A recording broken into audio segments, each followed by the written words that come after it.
Teologi Proper, Atribut-atribut Allah, Bagian 2. Keberadaan Allah, The Existence of God.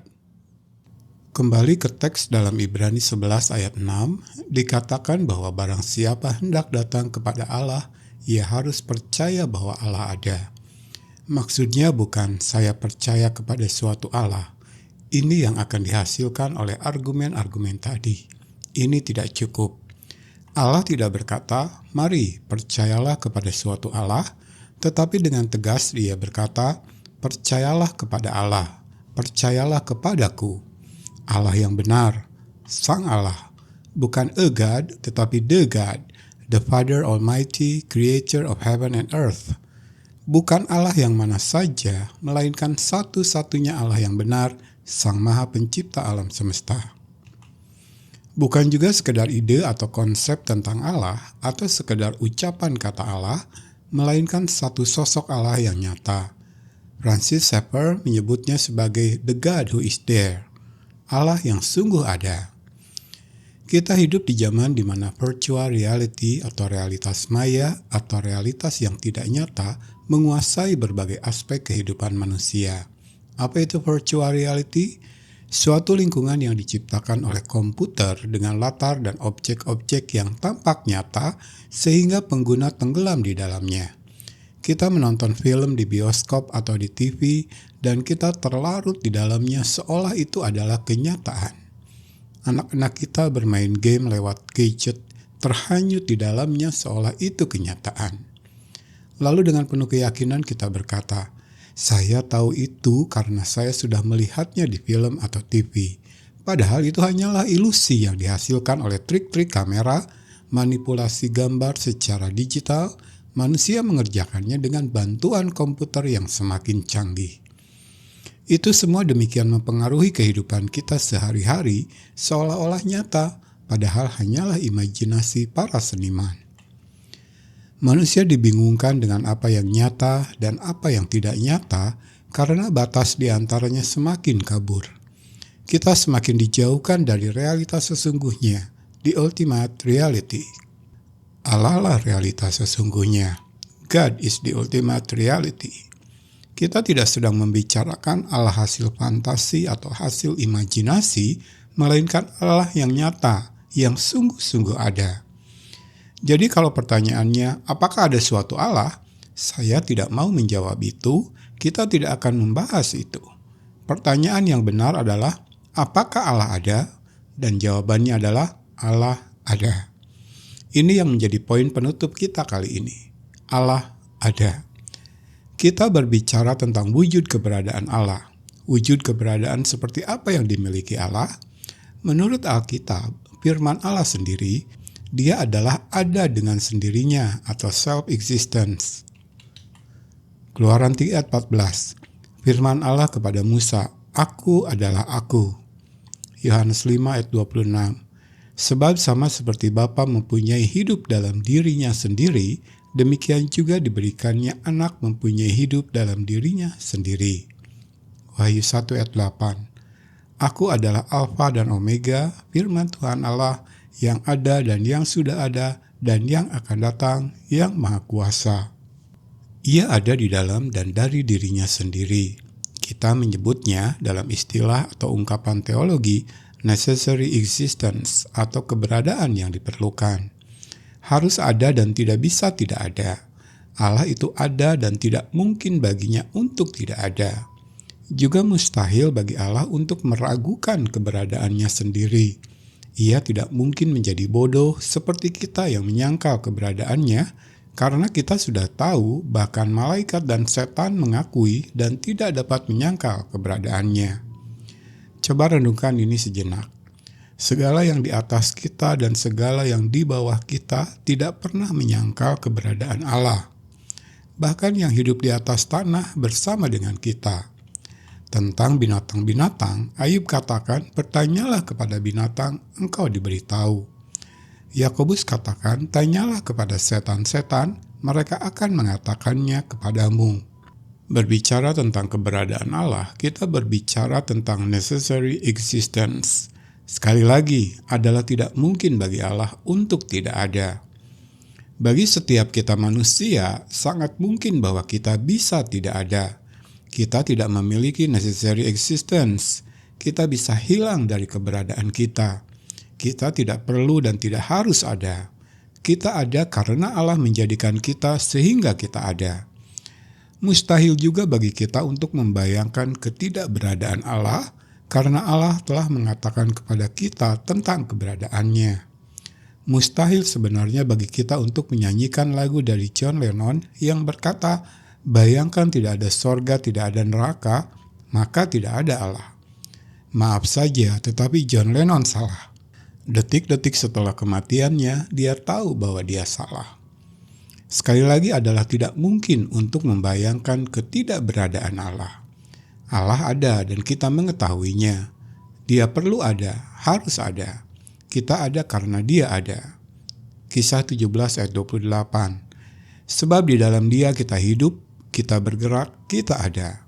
Kolose 1 ayat 16. Di dalam dialah telah diciptakan segala sesuatu.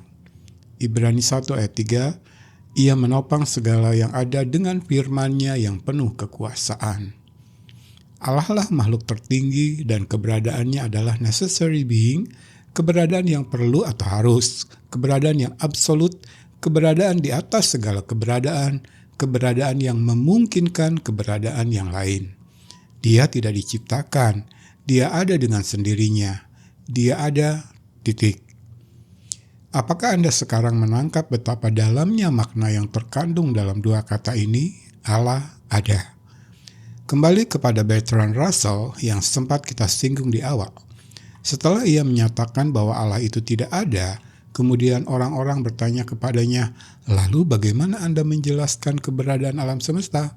Yang kemudian dijawabnya, segala sesuatu ada dengan sendirinya. Segala sesuatu ada, titik.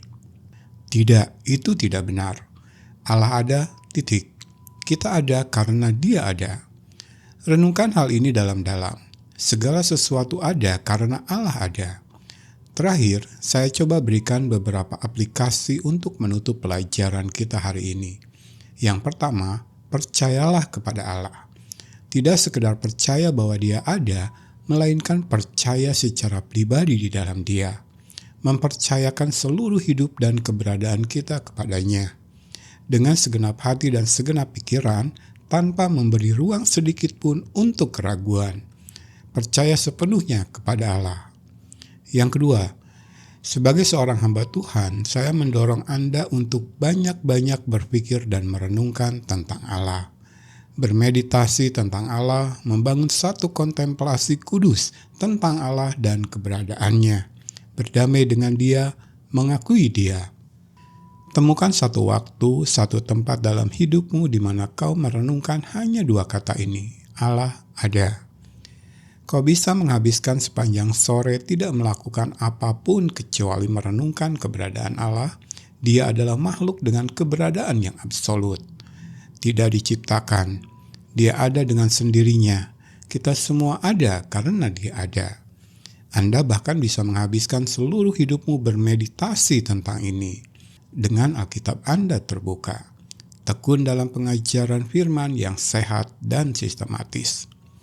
Yang ketiga, jalani setiap hari dalam hadirat Allah yang ada.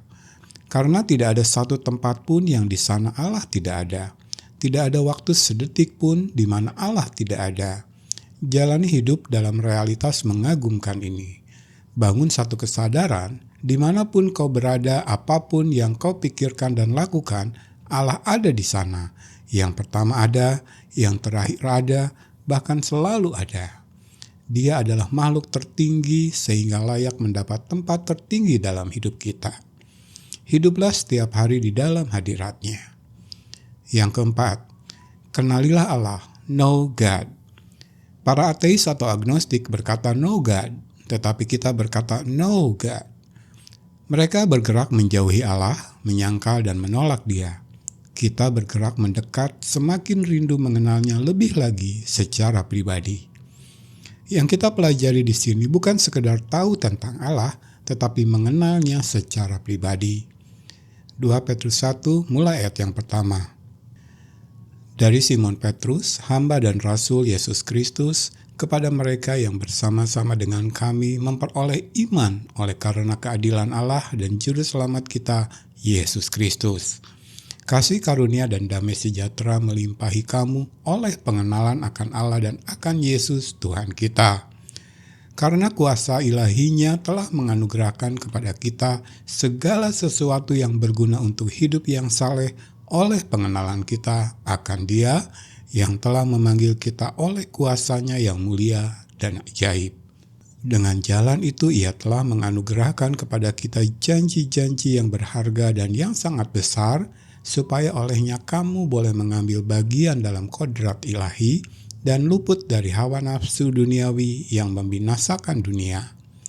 Justru karena itu kamu harus dengan sungguh-sungguh berusaha untuk menambahkan kepada imanmu kebajikan, dan kepada kebajikan pengetahuan, dan kepada pengetahuan penguasaan diri, kepada penguasaan diri ketekunan, dan kepada ketekunan kesalehan, dan kepada kesalehan kasih akan saudara-saudara, dan kepada kasih akan saudara-saudara kasih akan semua orang.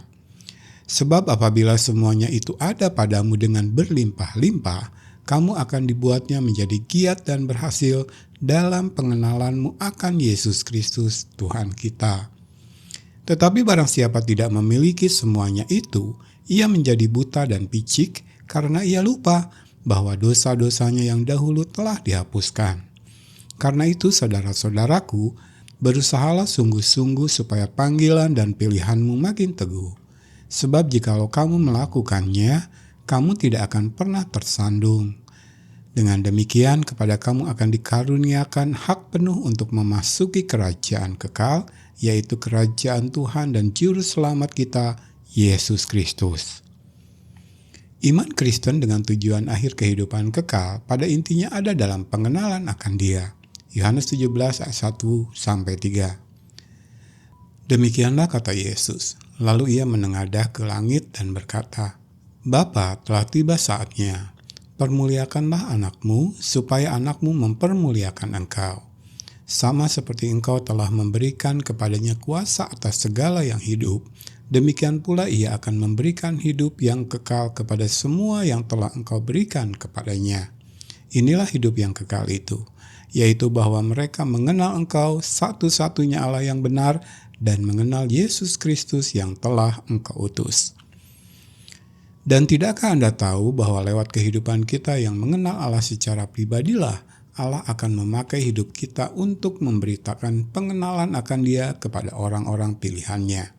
2 Korintus 2 ayat 14-16. Tetapi syukur bagi Allah yang dalam Kristus selalu membawa kami di jalan kemenangannya. Dengan perantaraan kami, Ia menyebarkan keharuman pengenalan akan Dia di mana-mana. Sebab bagi Allah, kami adalah bau yang harum dari Kristus di tengah-tengah mereka yang diselamatkan dan di antara mereka yang binasa. Bagi yang terakhir, kami adalah bau kematian yang mematikan, dan bagi yang pertama bau kehidupan yang menghidupkan. Tetapi siapakah yang sanggup menunaikan tugas yang demikian? Diawali dengan percaya bahwa Allah ada, tetapi kita tidak mengenal Dia secara pribadi. Sebelum kita bisa mengenal Dia secara pribadi, kita harus mengakui dengan jujur bahwa kita tidak mengenal Dia secara pribadi. Bahkan, kita tidak bisa mengenal Dia secara pribadi oleh kemampuan dan usaha kita. Jangan bersembunyi di balik sikap seolah-olah kita mengenal Dia, karena realitasnya kita tidak mengenal Dia. Mulailah dari situ. Lalu dalam kerendahan hati katakan, aku ingin mengenal Dia. Itulah yang Allah ingin dengar. Bagaimana caranya?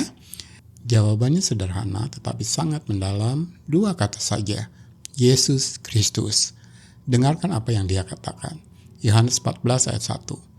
Janganlah gelisah hatimu, percayalah kepada Allah, percayalah juga kepadaku. Apa urusan Yesus dalam hal ini? Yesus Kristus adalah Allah. Yesuslah satu-satunya jalan untuk kita bisa mengenal Allah secara pribadi. Tanpa Dia, kita hanya bisa mengetahui bahwa Allah ada, tetapi dengan mengenal Yesus, kita akan mengenal secara pribadi Allah yang ada. Yohanes 14 mulai ayat ke-6. Kata Yesus kepadanya, Akulah jalan dan kebenaran dan hidup. Tidak ada seorang pun yang datang kepada Bapa kalau tidak melalui aku.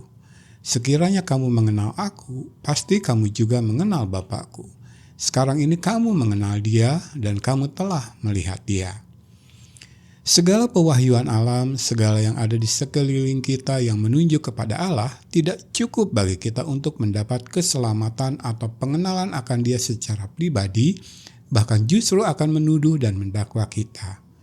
Tetapi pengenalan atau iman kepada Yesus Kristus menyelamatkan kita dan membawa kita masuk ke dalam relasi pribadi dengan Allah yang benar. Lihat kembali Yohanes 17 ayat 3. Inilah hidup yang kekal, yaitu ketika kita di dalam Yesus Kristus mengenal Allah yang benar. Masuk ke dalam pengenalan akan Allah dan terus demikian untuk semakin mengenal Dia lebih lagi. Tidak ada sesuatu pun yang lebih indah dan lebih berharga dari ini karena Allah ada.